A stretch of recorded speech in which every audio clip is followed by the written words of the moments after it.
The Death Tyrant are beholders that pursue their aberrant goals beyond even their own death.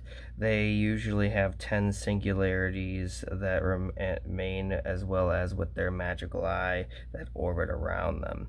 So these guys usually transform over years, and when they dream and fixate on death and morbid, like those different stuff.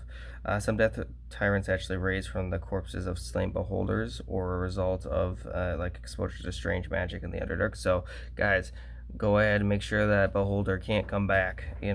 By I think actually casting ceremony on it. I think would prevent it.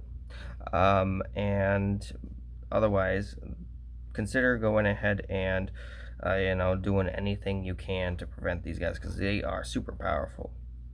We're going to go ahead and look at now at their layer actions. So their layer actions pretty crazy because they just get negative energy siphon. So basically, when a creature tries to regain hit points, subtract actually a d10. Additionally, they also go ahead and make it so that way people feel like they're being watched. Not the strongest, layer effects, but still pretty cool. Then we're going to look at their stat block. So first off, we can go ahead and see they got 19 AC, 195 hit points. They're a CR 14. They have legendary resistances, multi attack, and then they have all their different eye beams. I believe these ones are a little bit lessened from the regular beholder, but still pretty powerful.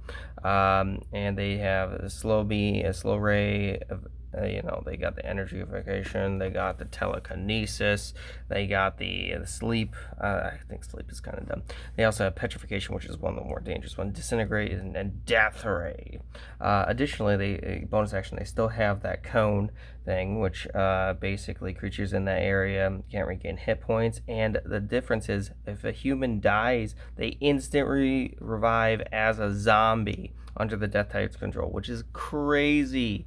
That can really get out of hand, especially if one of these is like loose in a city or something like that. They also just get legendary actions such as Chomp, my favorite, and Glare to use one of the high races. Overall, guys, I would not use these guys until much later in a campaign, especially if you had a beholder that's been already slain. This guy could come back and serve as a secondary big bad, especially since or make it a choice. Does the party continue on their continue path to face one big bad, or do they turn around and try to save a city that they already saved once from this terror? I don't know. It'd be pretty fun and kind of crazy and kind of cool.